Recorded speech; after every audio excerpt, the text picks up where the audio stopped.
there were bricks stuck on the tracks. "Oh no," she cried. "How will I get the farmer McCall now?" Percy was trying to make the troublesome trucks go into the tunnel to push them away, but it was taking a little long. Soon it was making Emily really late. "Get in," said Percy, but the troublesome trucks laughed. "Push, push, push, push," they laughed.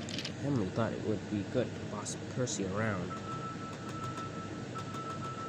"Come on," she whistled. "How often an attitude like that?" Percy said as Emily continued to whistle. "Stop it, Emily. The more you whistle, the more I'll be slow," said Percy. Emily blew her whistle really loud. She demanded Percy to hurry up. "That's it," said Percy. "If you want to be impatient, you can push them yourself, bossy boiler," he said. Percy took a nap during the job. He wasn't putting up with Emily's bossiness. Emily was very furious. She blew her whistle very loudly to make Percy hurry up, but Percy didn't. He just kept sleeping. Emily groaned and thought she would never get to Farmer McCall. Later, Thomas came with a freight car. "Hey, Emily, you having trouble?" "Yes," said Emily. "It's Percy. When I whistle, he doesn't get his wheels moving." "That's because she's a big bossy boiler, Thomas." "Emily, I think Percy's right. That's because you're being a bossy boiler again." Emily didn't want to be called a bossy boiler, so she kindly asked Percy to move. "Percy, can you please move?" she said kindly. "Okay," said Percy. We chuffed that once. Percy pushed the bricks out of the way, but Emily helped by pushing them out of the way as well. Together, the engines were a team. Emily pushed and pushed the bricks out the way. Finally, Emily could get to Farmer McCall. "Oh, thanks, Percy," she said. "I knew I could count on you." "You're welcome, Emily," said Percy, and Emily chuffed the Farmer McCalls at once. She had learned that being impatient wouldn't help, and she whistled to Percy. "And Percy, bye-bye," she said. "Bye-bye to you too," Percy whistled.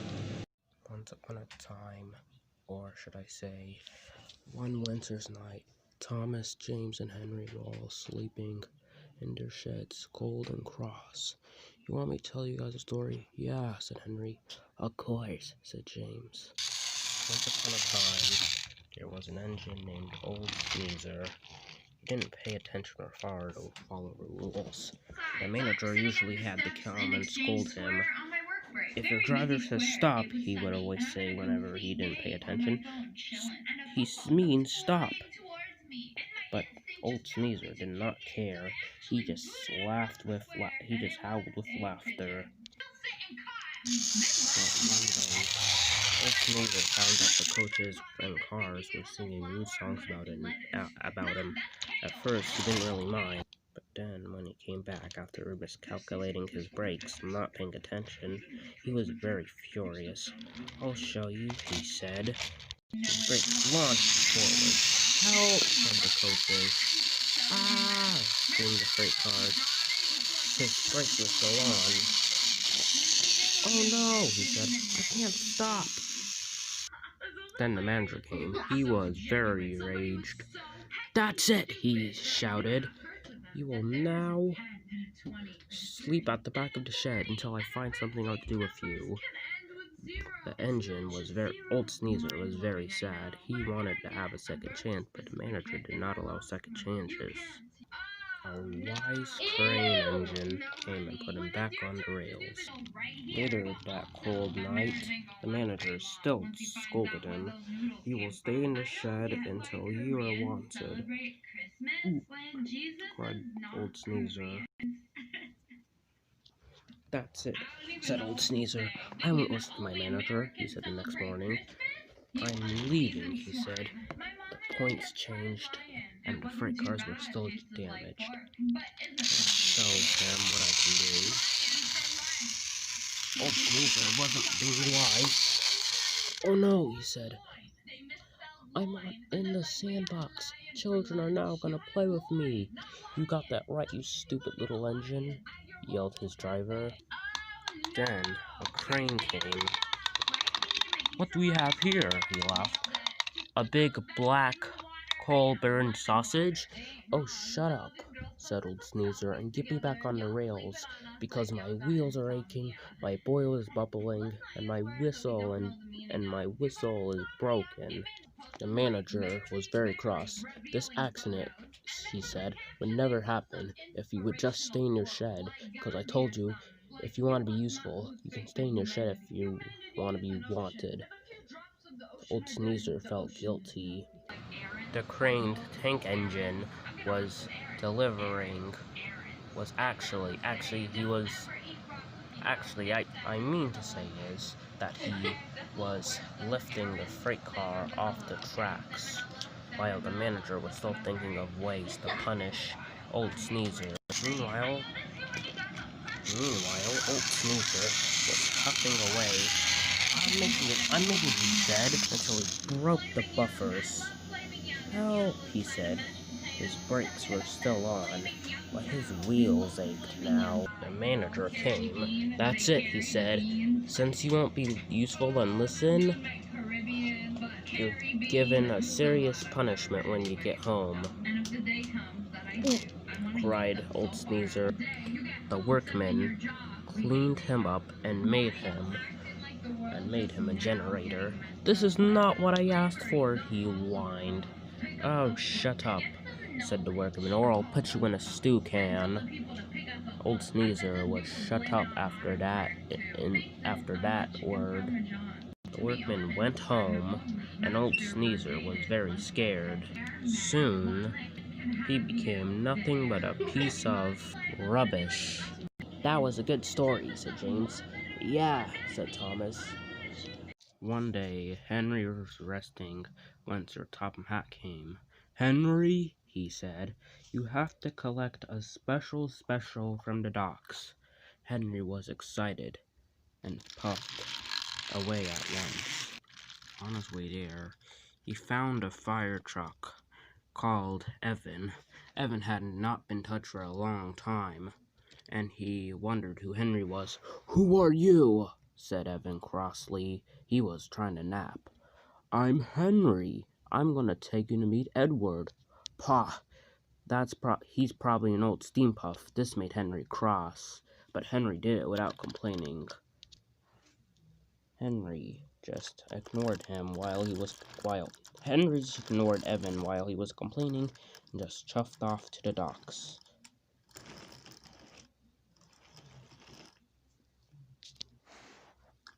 I won't go, said Evan. Don't be daft, said Henry crossly. The journey was very miserable for Henry. Come on, he said to Evan. Never, growled out Evan. He was still cross, so he decided to tell the freight cars to make Henry crash. Go faster, he whispered. Go faster, the freight car said to another, and the freight car raced into Edward. The trucks fell off the tracks, and Evan was off the rails. Henry was derailed too. Help! Cried Henry. Oh! Cried Evan. Henry, said Edward, are you okay? I don't think so, Henry moaned sadly. Later, when Sir Topham Hatt found out, he was very cross at Evan. Evan, you have caused confusion and delay. You have made Henry crash into Edward, and the freight cars are off the tracks. I'm sorry, sir, he moaned. For your punishment, you will be helping to clear up this mess. Sorry, sir, and sorry, Henry. I forgive you, said Henry. After Harvey came, the accident was all clear, and Henry chuffed proudly away, with Evan still feeling sad for his clumsiness. Sorry, Major Crash, said Evan. It's okay, said Henry. We all make mistakes. I hid once in a tunnel and got and got rained on. "Hey," said Evan, "that happened to me too. I was driving until it started to rain, and my wheels were slipping.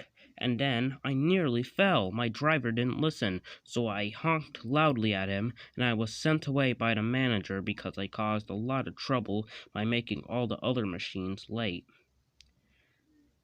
It's a long story, and I nearly got scrapped on my way." "Oh," cried Henry, "that sounds really scary. But thanks to you, you teach me how to be really useful." And Evan, from that day on, never decided to be grouchy again. Henry was proud of his new friend. Welcome to Sodor," he said to himself. One day, Rosie was chuffing into the yard. "Hello, Percy," she said. "Hello, Rosie." Then Mia came with her top hat on board.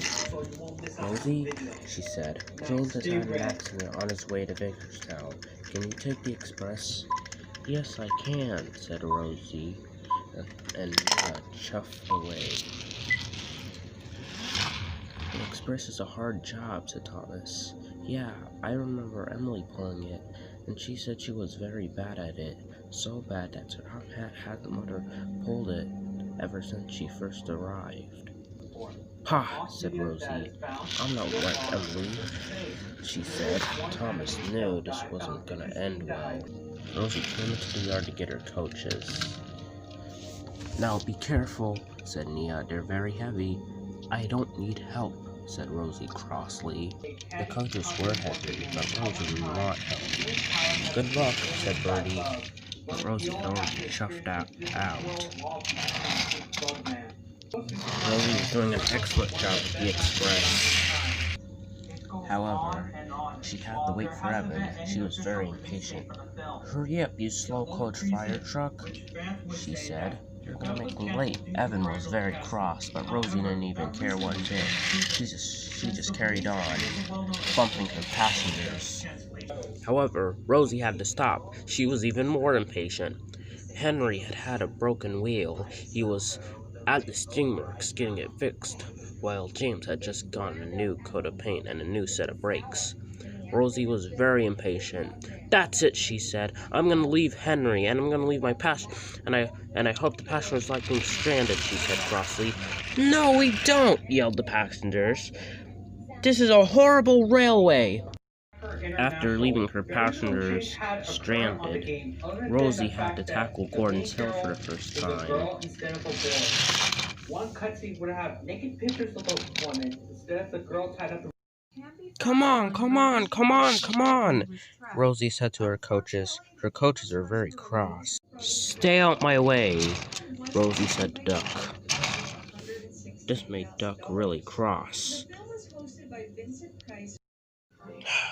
"That big, jerky engine," Duck thought to himself. Then Rosie screeched to a halt. "Rosie," snapped Sir Topham Hatt, "you have caused confusion and delay today. You left your passengers stranded, and you have been completely rude to Evan and completely rude to Duck." Rosie felt bad. "I'm sorry, sir," she said. "Nia will now take your coaches." Nia took the coaches back to the station. "Now, Rosie," said Sir Topham Hatt, "I understand how sad you're feeling. Even Thomas does. But you need to understand how it wasn't fair for you to be a jerk." "Why, was Emily a big bossy boiler too?" "Yes," said Thomas. "She was just like you. She thought she knew her stuff when she was actually being a big bossy boiler, and since then, she's apologized and never been bossy again." Then Rosie learned an important lesson. "Oh, thanks, Thomas. You taught me something." "I did?" said Thomas. "Yeah, it's to never be impatient." One morning, Thomas was just chuffing with his goods train until he didn't know there was a oily track. "Oh no!" cried Thomas, and he fell off the rails. "Oh, bother," said Thomas. In the end, Rosie had to end up taking Thomas to the Steamworks. Was uploaded to the Twitter page of the creator of the show. This also contains pictures from the lost file.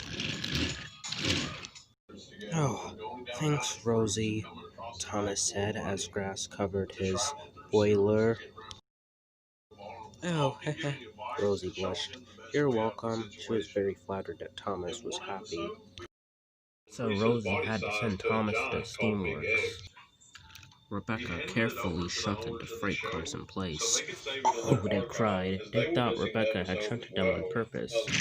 And Rebecca took the freight cars away. "Let's push her hard," they laughed. On they went. Rebecca didn't know about the oily trail. "Oh no," cried Rebecca. She applied her brakes, but it was too late. "Ouch," cried Rebecca. Rosie ended up taking Rebecca's train. This caused much confusion and delay. Percy came to see Thomas at the Steamworks. "Hello, Percy." "Hello, Thomas." "Sorry about your accident, Thomas," said Percy. "It's okay," said Thomas, "but I wonder who put the oil track for me and Rebecca to slip on." "I don't know, my friend," said Victor. "Oh, hello, Salty," said Rosie. "Hello, me hearty," said Salty. "Hello, Rosie," said Harvey. "Did you hear the news about Thomas?" "Yeah, he and Rebecca had an accident." "Yeah, they're at the Steamworks. I'm gonna go check on them." And Rosie backed up to puff away to see Thomas. Then a teenager sprayed something all over James, but James didn't know yet. Red clay went all over James. "My paintwork," James said crossly. "That stupid teenager." James snapped, but Sir Topham Hatt caught the teenager red-handed. "Right," said Sir Topham Hatt. "You have went too far, making my image damaged, and you have sprayed on James's paintwork." "That's it," said Sir Topham Hatt. "I'm calling the police." "No!" cried the teenager. "Please, give me another chance." No, I won't give you another chance," said Sir Topham Hatt. "The police are gonna find you and get you." "Bother," said the teenager. Later that day, the engines heard about the teenager getting arrested. "Hooray!" said James. "Yes, hooray!" said Harvey. "Ahoy! Yes, me hearties, hooray!" said Salty. All the engines were very glad that the teenager was learning a lesson to never bother them again.